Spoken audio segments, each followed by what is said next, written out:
Aujourd'hui, écoutons l'intervention d'Harry Roselmack sur le capitalisme et la peur.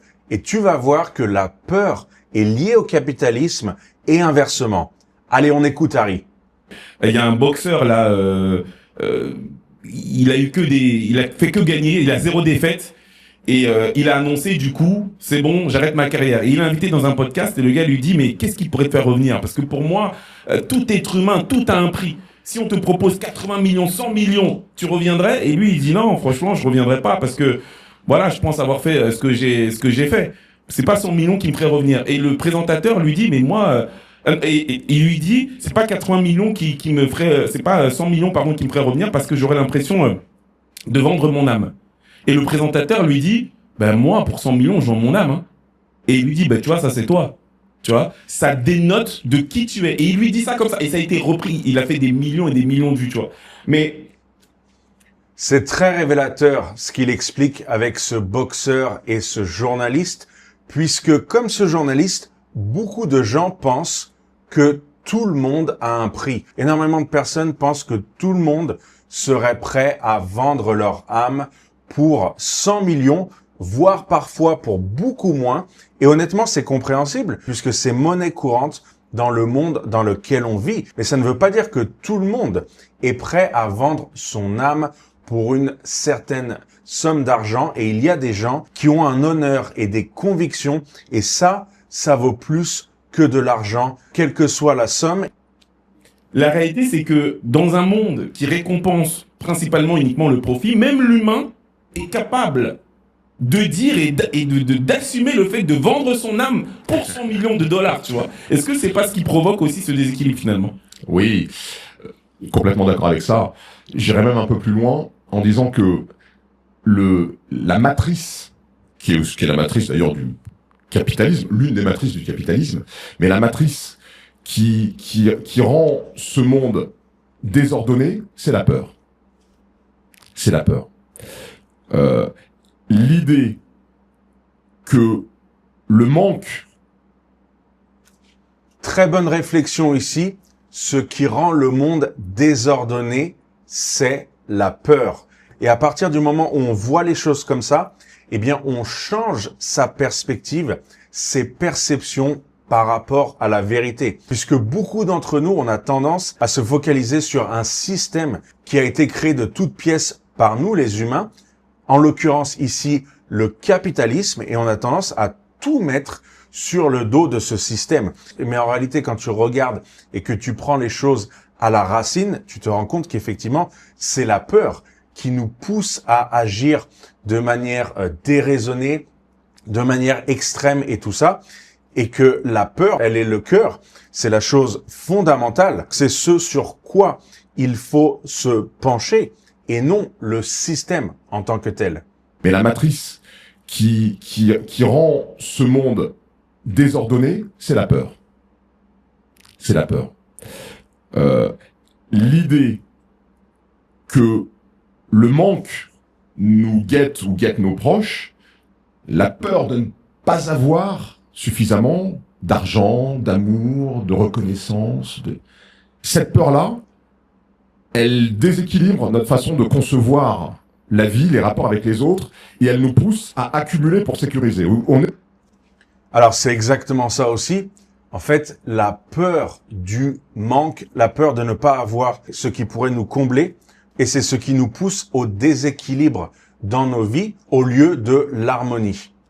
La matrice, qui est la matrice d'ailleurs du capitalisme, l'une des matrices du capitalisme, mais la matrice qui rend ce monde désordonné, c'est la peur. C'est la peur. L'idée que le manque nous guette ou guette nos proches, la peur de ne pas avoir suffisamment d'argent, d'amour, de reconnaissance, cette peur-là, elle déséquilibre notre façon de concevoir la vie, les rapports avec les autres, et elle nous pousse à accumuler pour sécuriser.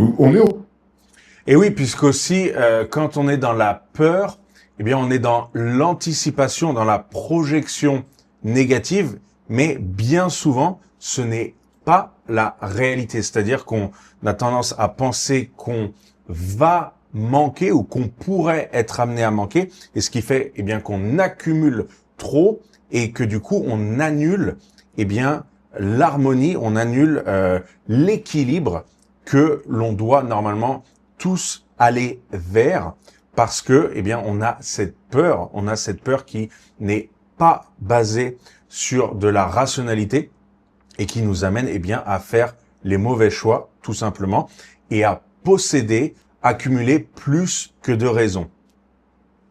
Aujourd'hui, dans des sociétés où on accumule de façon disproportionnée des choses, et c'est marrant parce que je parlais hier. Alors c'est exactement ça aussi, hein. On est effectivement dans une société aujourd'hui où on accumule de manière disproportionnée. On vit dans un monde où les gens ont énormément d'objets et de plus en plus d'ailleurs, on n'a jamais atteint ce stade dans l'humanité où une grande partie des gens sur cette planète, eh bien, ont simplement trop de choses. Je le dis souvent, mais la crise dans laquelle on est, ce n'est pas une crise du manque, c'est une crise de l'abondance.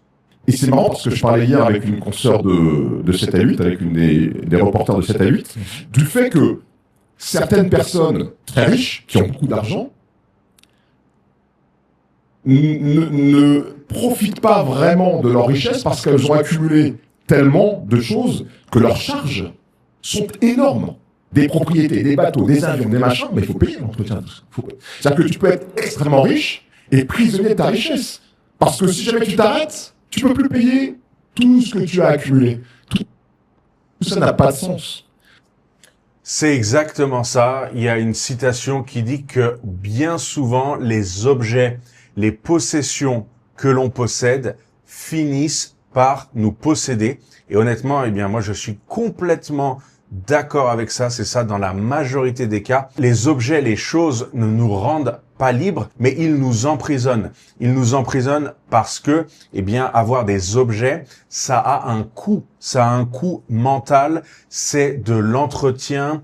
C'est du stress face à la perte, face au vol possible de ces objets, etc. Et puis, c'est aussi un encombrement mental, mais aussi physique, visuel. Et en réalité, eh bien, oui, voilà, accumuler autant de choses, être le plus riche du royaume n'a jamais amené à la paix. Et c'est très souvent bien le contraire. Et aussi, il n'y a pas que les ultra riches qui ont plein d'objets, puisque même quelqu'un qui est plus pauvre, qui est plus modeste, il peut quand même avoir énormément d'objets avec une valeur moins forte, certes, mais il sera face au même problème. Et selon moi, une des clés de se libérer de tout ça, eh bien, c'est le minimalisme. D'ailleurs, peut-être que toi-même, tu es comme moi minimaliste. Et si c'est le cas, eh bien, dis-le moi dans les commentaires. Et d'ailleurs aussi, si tu trouves les points de cette vidéo intéressantes, j'ai créé un guide qui reprend tous les points que j'aborde et que je vais aborder dans cette vidéo. Et si tu veux le recevoir, tu as juste à m'envoyer envoie dans la barre des commentaires et moi, je t'envoie ça sur ton email. C'est-à-dire que cette espèce de fringale par peur de manquer, elle déséquilibre nos comportements. Donc le capitalisme, c'est quelque part l'une des expressions de cette peur fondamentale qui est que on doit accumuler, on doit sécuriser et il est légitime de le faire aux dépens des autres. Alors, effectivement, oui, le capitalisme, je pense que ça, il a émané, comme dit Harry Roselmack, du fait bien qu'on avait une peur du manque, cette peur de manquer, de ne pas avoir assez, aussi de ne pas être soi-même assez. Et c'est pour ça, du coup, qu'on s'est tourné vers l'accumulation d'objets, vers les choses, vers les possessions, etc. Parce que quand tu regardes bien, en fait, c'est vraiment cliché, hein, mais il y a pour moi deux verbes majeurs de notre existence qui sont être ou avoir. Selon moi, être est infiniment plus important qu'avoir, mais cela dit, ça ne veut pas dire que les deux ne sont pas possibles, eh bien, d'être combinés et qu'on peut être tout en ayant, mais la majorité des personnes dans ce monde se sont vautrées dans l'avoir au profit du être, et c'est pour ça aussi que le système capitaliste a autant de pouvoir et est également aussi extrême. Ça émane, comme l'a dit Harry, de cette peur de manquer fondamental qui est en nous. On doit accumuler, on doit sécuriser, et il est légitime de le faire aux dépens des autres. Parce que la notion qui est au cœur, moi, de ma philosophie, de ma métaphysique, qui est la notion de relation harmonieuse, une relation harmonieuse, c'est la prise en compte de l'ensemble des parties d'un système. L'harmonie n'est que quand toutes les parties du système fonctionnent durablement. Alors, c'est très vrai aussi ce qu'il dit là que, pour accumuler ces choses, ça se fait au profit des autres, et pour accumuler aussi des richesses, de l'argent, c'est très majoritairement, au profit des autres que cela se fait. Et d'ailleurs, le système capitaliste est basé là-dessus, est basé sur l'exploitation, des autres quand même, dans les grandes lignes, et aussi, sur la différence de revenus, de ressources et de richesses par rapport aux individus. Et c'est tout là le problème. Selon moi, le problème, c'est pas le capitalisme en tant que tel, c'est ce que l'on a laissé faire avec ce système capitaliste et qu'il est basé sur la niquerie des autres.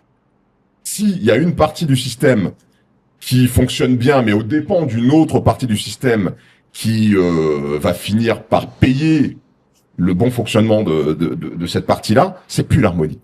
Et ce qu'il faut viser, c'est l'harmonie. Donc l'harmonie, c'est son bien-être à soi. Mais c'est son bien-être à soi, pas aux dépens des autres. C'est son bien-être à soi, avec dans une certaine mesure, et dans l'idéal, avec le point, le focus, le point central, le fait que les autres, soient aussi dans une situation comparable à la mienne. Exactement. Le point à viser, c'est l'harmonie, et s'enrichir, réussir dans un domaine, même financièrement, ne veut pas dire que ça doit être fait au profit des autres. Et à tous ceux qui croient que pour gagner de l'argent, beaucoup d'argent, pour réussir, pour avoir vraiment du succès, il faut écraser les autres. Tout ça, ce n'est absolument pas vrai, puisque la majorité des gens qui font ça, en fait, c'est parce qu'ils en veulent plus, tu vois, parce qu'ils sont avares. Ils en veulent toujours plus, et ils veulent en avoir plus que ce dont ils n'ont besoin. Et en réalité, tu peux très bien te mettre très bien, comme on dit, financièrement, etc., sans aller niquer l'autre, sans aller écraser les autres pour sa réussite. Et tous ceux qui pensent l'inverse, ce sont des psychopathes, des sociopathes, des gens qui n'ont pas d'empathie, qui n'ont pas d'intérêt envers l'autre. Et malheureusement, il y en a énormément dans notre monde, et surtout aujourd'hui, bien sûr. Mais comme dit Harry Rosenblatt, normalement, s'enrichir, réussir tout ce que tu veux, ça ne devrait jamais passer par dominer et faire tomber les autres pour atteindre ses fins. Et d'ailleurs, il y a plein de gens dans le monde qui ont tout ce qu'il faut, qui mangent, qui sont épanouis, qui ont le succès et qui sont relativement aisés, et qui n'ont pas fait, ou du moins, j'allais dire vraiment directement, qui n'ont pas fait de mal à l'autre. Et ça, ça pourrait totalement être fait. Mais vu qu'il y a une grande majorité de gens qui ne pensent pas comme ça, et qui pensent fermement que le capitalisme, de toute façon, pour réussir, il faut outrepasser sur les autres, comme ils pensent ça, ça existe, et c'est la réalité. Et ça, effectivement, ça fait disparaître les peurs, parce que du coup, l'autre ne t'envie pas, il n'y a pas de risque que l'autre veuille ce que tu as, puisqu'il a la même chose, en tout cas, ce qui lui convient à lui. Parce qu'il faut que chacun ait aussi au niveau de ce qui peut lui convenir. Mais ce que je veux dire, c'est que plus on va essayer de se rapprocher de cet équilibre, et plus on va arriver à un système qui pourrait être débarrassé de la peur. Donc, paradoxalement... Oui, tout à fait, c'est exactement ça. Après, c'est vrai que chacun aussi a son idéal, son idée, de se mettre bien, comme on dit, d'avoir les choses qui qui lui suffit pour lui pour bien vivre. Mais en réalité, on pourrait tous avoir ça, si effectivement, eh bien, il n'y avait pas l'avarice. Énormément de gens qui souhaitent se goinfrer. Alors tu vas me dire, voilà, c'est les élites, c'est le système. Certes, mais il n'y a pas que les élites et le système. Le plus grand nombre, c'est qui? C'est les gens lambda, d'accord? C'est la population, c'est les Français, c'est les gens de n'importe quel pays. C'est eux aussi quand même qui forment cette réalité, ce monde dans lequel on est. C'est pas uniquement une histoire de petites élites qui s'accaparent tout et des milliardaires. C'est aussi énormément la mentalité, le mindset de beaucoup de gens, et c'est pour ça, c'est un tout en fait. On va dire que c'est les deux qui fait que tout ça existe du coup. Et en réalité, si on était tous bien, on vivrait en parfaite harmonie et ça serait trop bien. Dans l'idéal, avec le point, le focus, le point central, le fait que les autres soient aussi dans une situation comparable à la mienne. Et ça, effectivement, ça fait disparaître les peurs, parce que du coup, l'autre ne t'envie pas, il n'y a pas de risque que l'autre veuille ce que tu as, puisqu'il a la même chose, en tout cas, ce qui lui convient à lui. Parce qu'il faut que chacun ait aussi au niveau de ce qui peut lui convenir. Mais ce que je veux dire, c'est que plus on va essayer de se rapprocher de cet équilibre, et plus on va arriver à un système qui pourra être débarrassé de la peur. Donc, paradoxalement, la réponse à cette pulsion de peur qui est la domination, l'exploitation et l'écrasement, elle alimente aussi la peur. C'est pour ça qu'on est dans un cycle de peur. Parce que on crée nous-mêmes les conditions de la peur. Elle peut lui convenir, mais ce que je veux dire, c'est que plus on va essayer de se rapprocher de cet équilibre, et plus on va arriver à un système qui pourra être débarrassé de la peur. Donc, paradoxalement, la réponse à cette pulsion de peur qui est la domination, l'exploitation et l'écrasement, elle alimente aussi la peur. C'est pour ça qu'on est dans un cycle de peur. Parce que on crée nous-mêmes les conditions de la peur. Les pays où il y a le plus de crimes. Exactement, on est dans un cycle de peur parce qu'on crée nous-mêmes les conditions de la peur pour que ça se passe. Et en fait, tout est basé sur la peur. Encore une fois, beaucoup vont dire que cette peur, elle est initiée, elle est développée par les élites, les milliardaires, tout ce que tu veux. Mais encore une fois, il n'y a pas que ça, il n'y a pas que eux. Il y a aussi énormément les gens dans la société qui ont développé cette idéologie, ce mindset, etc.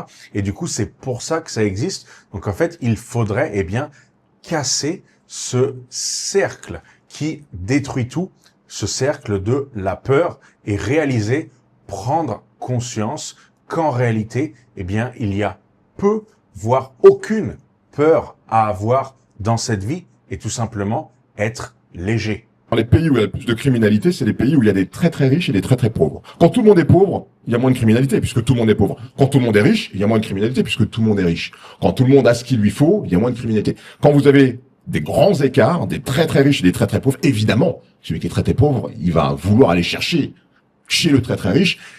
Et donc, en voulant se prémunir de l'insécurité, on crée de l'insécurité. Donc là où Intéressant, oui, c'est ça aussi. C'est vrai que tous les pays où il y a des disparités extrêmes de richesse, effectivement, en général, ce n'est pas sûr. Je pense par exemple, à des pays comme le Brésil, par exemple, ou le Nigeria. Enfin, il y en a d'autres où il y a des très grands écarts de richesse, et effectivement, la criminalité est galopante là-bas. Et malheureusement, ça aussi, ça arrive en France en ce moment. Et d'ailleurs, c'est pour moi quand même assez incompréhensible, puisque la France est loin d'être un pays de miséreux, même si tout le monde, bien sûr, n'est pas riche, ou même si tout le monde n'est pas forcément dans la classe moyenne, quand même, là, il se passe quand même des dingueries qui n'auraient jamais dû arriver en France. Mais bon, c'est arrivé en tout cas, mais c'est exactement ça. Si on veut aussi réduire ça et vivre plus en paix, parce que ça sera jamais parfait, on n'atteindra jamais la paix et l'harmonie complète, mais c'est vrai que ça, c'est un très bon point. Finalement, quand tout le monde a à peu près ce qu'il faut, les choses se passent quand même plutôt bien, on va pas se mentir. Et bien voilà, pour ces points par rapport au capitalisme et à la peur, initié par l'excellent Harry Roselmack. Harry Roselmack, c'est un présentateur de TF1, donc c'est vraiment un mec du système, et c'est un type voilà, très intelligent, qui a une très bonne réflexion et qui nous amène à réfléchir.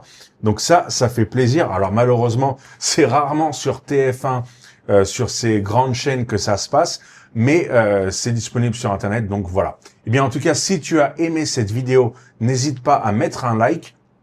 Et si tu veux recevoir ton guide où je reprends tous les points essentiels de cette vidéo, tu as juste à m'envoyer envoie dans la barre des commentaires et moi, je t'envoie ça sur ton email. Eh bien, en tout cas, je te dis à très bientôt pour une nouvelle vidéo d'analyse et d'actu.